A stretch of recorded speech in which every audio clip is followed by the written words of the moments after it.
Now, as the Rwanda ruling continues to divide opinion, celebrities like Gary Lineker and Brian Cox have come under fire for signing a petition against government plans. So, we got thinking about this. We think, is that a good thing? Does that help you relate to these issues?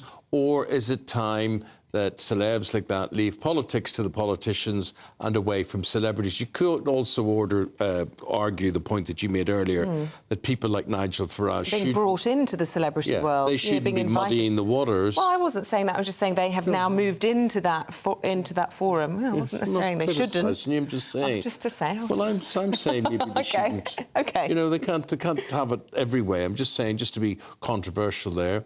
Showbiz journalist Ellie Phillips. Ellie, what do you believe? I think it's a really good thing when celebrities get involved in politics because I think a lot of people are disengaged in politics, and so if you can encourage people to become involved in it in any way, then that can't be a bad thing. OK, well, there you can see Anna McGovern looking on there. And Anna, what do you believe? Yes. I think 9 times out of 10, a lot of celebrities should just stay out of politics. I think, especially with the huge platforms that they have, they do have the Can you put Anna in my ear, please? We can't hear her. I've seen to actually misinform the public.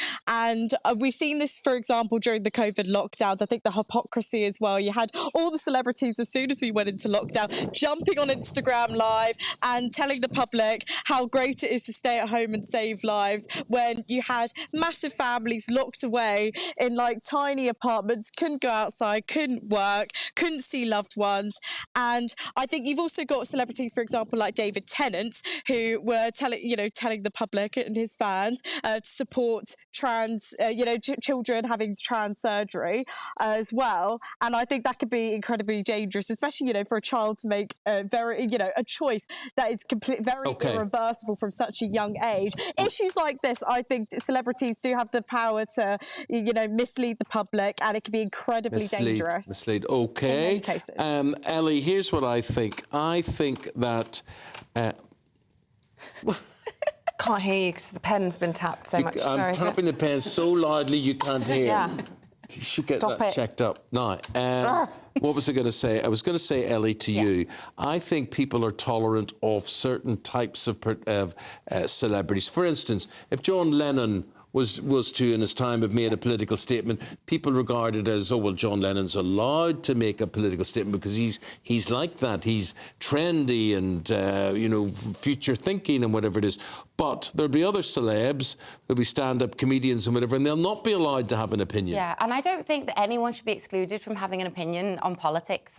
That's what makes the world go round. That's what runs the world. And I think it is so important to have an opinion on those things. I don't think it's right to say, well, celebrities mislead. We know politicians mislead. So why is there a difference there between either or? I mean, it's been proven, we've got Boris Johnson, who lied in Parliament. So I think to say, well, celebrities mislead, I think it's more about opening up conversations. One of the reasons I love Showbiz so much... That's not what I said, to be fair.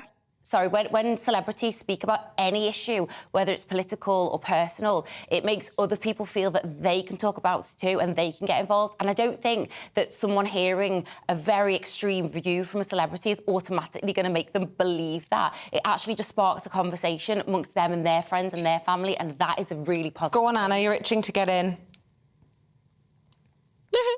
I absolutely agree in terms of the fact that we can't necessarily trust politicians either, and the COVID lockdowns and the pandemic absolutely proved that. And I actually think, there was a conversation earlier about Nigel Farage. He's had a huge influence, and actually I think he'd do a far better job at leading the Conservative Party than the current people that we have in power. I am saying that in many cases, celebrities don't have the power to relate to, the majority of us just living our lives. And I think for many of them, that actually their intention to get into activism, into politics, is in a place of, virtue signalling, self-benefit. I'm not saying that people shouldn't have a voice. I think that everyone should get educated. But I am saying that with the large-scale platforms that celebrities can command, it sometimes can do more harm than good for informing the public. Yeah, I think there's a responsibility there to make sure that what you're putting out is fact-checked, if you will. But at the same time, I don't think it's right to say that, well, there are certain celebrities that can't relate to everyday people. When you look at who's in the Houses of Parliament and the people in there who've gone to Eton and Harrow, and, you know, even Rishi Sunak himself has said he's never had a friend who's working class. Whereas actually a lot of celebrities, and the reason that they become famous is because they go through hardships. And then we love this rags to riches story, and you have a lot of them there who do relate. You know, look at Rebecca Ferguson. She's been involved in the creative industries, Independent Standards Authority. You've got Marcus Rashford, who made such a difference with free school meals. Joanna Lumley, who looks at, you know, environmental issues. And even Martin Lewis, who helps Ellie, people so much with finance. What about the reverse? What about politicians going into the world of showbiz? We've seen Matt Hancock on all the different shows now, Nigel Farage. A lot of people would say, hang on, I wanted to watch the TV in the evening to escape politics, and now it's turned into a row everywhere I go. What do you think about that? To both of you, but to you first of all, Ellie. I'm not a big fan of politicians going into the world of celebrity and entertainment, because I think, you come with such a weight of belief and such a weight of votes that you made that impacted the country in such a huge way. I think it's hard to dissociate from that. OK, Anna? I think Matt Hancock, the damage that he did to the country was despicable, and the fact that he had a platform on a show like I'm a Celebrity to garner, you know, support and sympathy for him, I genuinely believe is just such, you know, a sham to the public and so disrespectful. And I think especially in those cases, I think for politicians, it is easier to hold them to account as elected officials, whereas celebrities, it's a lot more difficult because they gather a very large platform and they can, for the most part, say what they want to say and not necessarily face much repercussions for that, which is the difference between them and politicians. Though I will say as well that politicians are exactly the same.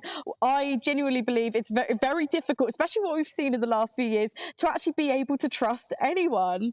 Okay. Ladies, thank you both very much indeed. Very interesting that. Anna McGovern live there from Sydney, Australia, and Ellie Phillips live from GB.